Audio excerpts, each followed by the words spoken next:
First one to start out by telling you something. I'm not a scientist, I'm not a doctor, I don't have a PhD.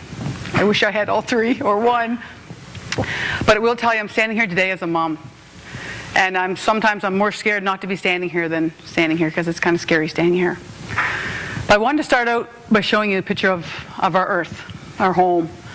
I love this picture because it is what it is. It's a planet of the universe.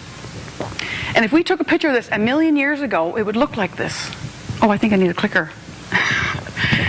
This one right here. And if we took a picture of this 500 years ago or 200 years ago, it wouldn't change. It would be the same. It's a planet. It's hard to change a planet, right? If we took a picture right now of the last 70 or 80 years and what we've done to this planet, we've changed it. We're actually changing a planet in the universe. That concerns me a lot, and that concerns millions of other people as well. So we're not alone, okay? So it's obvious. The systems that we create on this earth, we have to make sure they work with nature, not against nature. The big systems, our energy system, our plumbing system, and our food system. The three things in life. We got air, we got water, and we got soil. We cannot live without any of those three, and they're completely connected, and you can't mix them up. If you do one damage to one, you do them to them all. And out of those three things, I feel quite close to one of them. I feel so much in the dirt right now, and so buried in the earth. And I feel I want to talk about this one because it's the one that sustains life. Oops, here we go. I can't talk about health or climate change or anything in the world that talks about healthy without talking about the very soil that sustains life. It all starts with the soil. We all eat from that soil.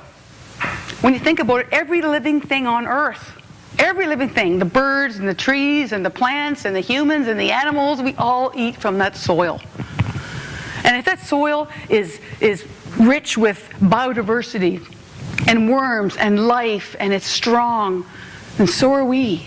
And if this system, if that soil over there, it's saturated with chemicals and pesticides and herbicides and fungicides and biosolid sewage sludge that Nova Scotia wants to put on our soil now. And it's weak, and it doesn't have very many worms. And it's lifeless, and so are we. Now I need to tell you something. There's two food systems going on right now on this planet. One is very young. It hasn't been around for very long. It's been around for about 70 years. Yes, it's part of that picture of that's altering the planet. This one over here, it also has the most of the power right now on the planet. And I say right now, it's not going to be for long, hopefully. This system not only is unsustainable to the planet, it's dripping with oil. And not only does it not protect the soil that gives us life, it destroys the soil. It pollutes the water, the rivers, and the oceans, causing huge dead zones, one big one in the Gulf of Mexico. And it spews millions of tons of pesticides and emissions into the air.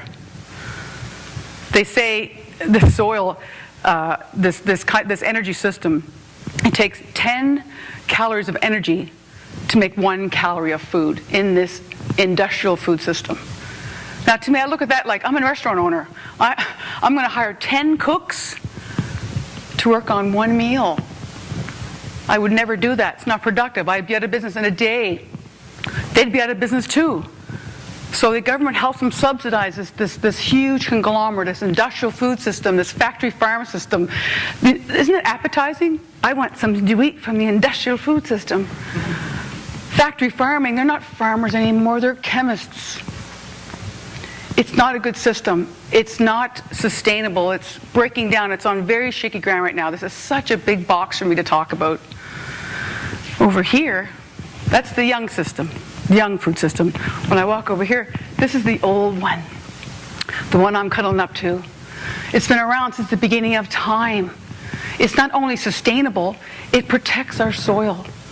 It enriches the soil. That cleans the water, that keeps the air clean. It's a beautiful circle. It's called organic and permaculture farming and biodynamic farming and local food systems. This one is the best. And people ask me all the time, this is one of the number one questions I get asked. It's crazy.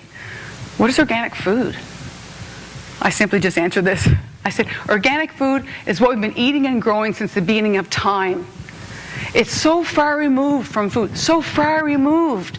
We had to rename it organic. And if you believe in Jesus Christ or Buddha, whoever you believe in, they ate organic food. This is not the fad. This is the fad. And it's a bad fad. This one is the old system. This is what we need to come back to. It's funny, people also say to me, oh yeah, that's right, you're into that organic stuff and that climate change stuff. I said, yeah, I know. I'm such a hippie. I really enjoy drinking clean water, and I love breathing fresh, clean air, and I love eating from good soil. And if I want a burger, I'd rather eat it from a healthy animal instead of a tortured one. And I know it's just crazy. I'll get over it. I'm just a hippie. You know, who's the crazy one here? I have a great story I want to show you. I want to tell you. I have two sons, Sam and Jake, and Sam just kind of summed it all up for me one day. He's 21 now, but he was 11 at the time, and we're in the grocery store, and organic food wasn't around very much, and I'm just trying to teach them the tools, because yes, this is our temple. We get one, we have to take care of it. So we're in the store, and there's a sign that says organic, and then, you know, it's a couple little packages with the organic sign around it, and then all the rest of the vegetables. And Sam's sitting there, he's looking, he goes, you know, Mom, this is not fair. So what do you mean, Sam? He goes, well, they have the sign that says organic, and then these farmers, you tell me, they don't have very much money, and they have to label their food that says actually nothing. And then these guys over here, they do all these sprays and sprays and sprays, and they don't have to do that.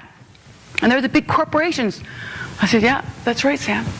He goes, that's crazy, and that's unfair, and it's not right. Yeah, it is crazy. It's unfair, and it's not right. And I'm enjoying this, and Sam goes, Mom, let's switch that around. I said, what do you mean, Sam? He goes, well, let's just say organic, and we'll just put the vegetables there because they're nothing, and then we'll come over here and we'll take a piece of paper and we'll fill it, spray, spray, spray, spray, spray, spray, spray, spray, spray, spray, spray, spray, spray, spray, spray. Can you imagine if we did that tonight?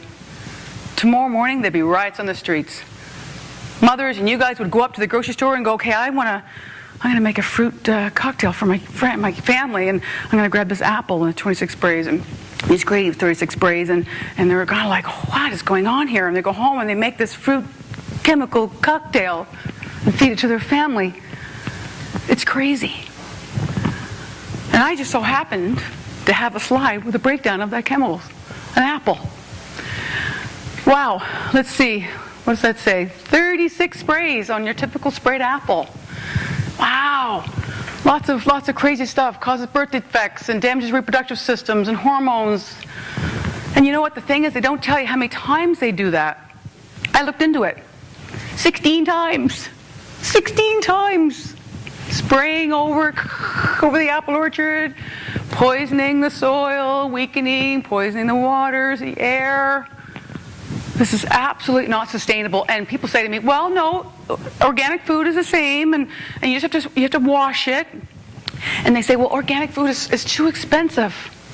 My answer, so is cancer. Very expensive. So I'm finally happy to see that people were actually researching, because I'm like, no, this is impossible. When you got 2 carrots, and believe me, I worked in the restaurant business for 25 years, 30 actually. And I know the difference. You can taste the difference, see the difference, cook the difference. There's totally difference. You cook this apple, you grow this apple or this carrot, sorry, in pesticide soil, and you do this over here in organic. It's a huge difference. Well, now there's proof. I'm so happy. Yay! You have to eat 3 apples today to equal the same apple grown in the 1940s. And let's see, so 70 years ago. There's that number again. That picture that we've seen. That's altering the planet. More bread. We've created an agricultural system where we have to grow 3, 4, 5, 6 times as much food to get the same quality. It's not sustainable. It doesn't make any sense at all. There's beautiful stuff now. They're talking the United Nations conferences. I've been to 2. This is the most exciting stuff I've ever heard. Permaculture farming. They're talking about capturing the soils, capturing carbon from the air. It's beautiful. We can do this. Okay, has anybody heard of a GMO? Show of hands. Oh, God love you. Well, this is always a big slide for me, and I always try to be a little calm. It's such a big box. Like there's two different types of soils and there's different types of food systems, there's two different types of seeds now, completely different. Over here, there's the normal seeds. We've had this since the beginning of time. It's nature's way of giving us our food. We save our seeds, the farmer saves it, we plant them next year, we share. It's normal. Organic seeds, heirloom seeds, this is normal seeds. Over here, the GMO seeds is not normal at all. They're taking seeds and they're changing the DNA of the seed, the genetic code of the seed. Even though it looks like that vegetable, there's something else in it. They call it Frankenstein food. They'll take like a tomato and a strawberry and put a fish gene in it. You'll say, well, why would they do that? Because this fish lives in the Arctic and can withstand cold temperatures. So that tomato and that strawberry can withstand cold temperatures at nighttime. You say, well, okay. And I'm thinking, well, let me see. If I eat the tomato and I have a reaction, am I allergic to the tomato or the fish? They're doing some really strange genes. It's crazy. They're doing, let me see if I can remember, they're doing human genes human and mice gene in potatoes. Human and mice gene in potatoes. What are the vegetarians going to eat? I mean, this is going to be a problem. I mean, this is a very serious subject. I'm fooling around, but I almost have to lighten up a bit because this subject keeps me awake at night. It's a huge company, and they're a chemical company, and they probably know their name. You probably know their name. They're called Monsanto, and they're quite a giant chemistry pesticide company. They've got some history to them too. They've been known for putting the most toxic substances on this planet: PCBs, Agent Orange, DDTs. They're very good at making chemicals that kill things. So now they're in the food business, and they want to take over the seeds of the world. They're buying up seed companies like crazy. They're going to third world countries, and it's a big problem. But maybe with all this information today, maybe you can go in and just go in and Google and find out what's going on. I'd love to have labeling in this country so that we can get some power back. So we can say, wait a minute, there's all kinds of countries that banned it. And if you go to Europe, you'll see no GMO, yes GMO, and you'll see because it gives them the power. They're fighting for that. We don't. They feel in Canada that, well, it might scare the public. They might get fearful. I'm a little fearful, actually. So, what soil do you want to grow your food in? All these reasons behind that I just talked about today, that's the reason why, honestly, I opened this restaurant. I had an aha moment myself about 8 years ago when we get hit with Hurricane Juan. And I found myself walking around going, wow, I'm really nervous. We're almost an island. We're very vulnerable. We're so attached to that food system. 85 or 90% of our food system in Nova Scotia comes from that away. That scared me. I thought, I want this food system for my kids. I want you guys to eat that. And that's why that restaurant was born. And I have to tell you something else. You guys are the heroes of the planet. You guys are going to be the heroes. This is the only generation we have to fix this crazy mess that we got ourselves into. And you guys are it. It's your destiny. It's a scary time to be on this planet, but it's also exciting as hell because everything has to be redesigned. There's so much money to be made.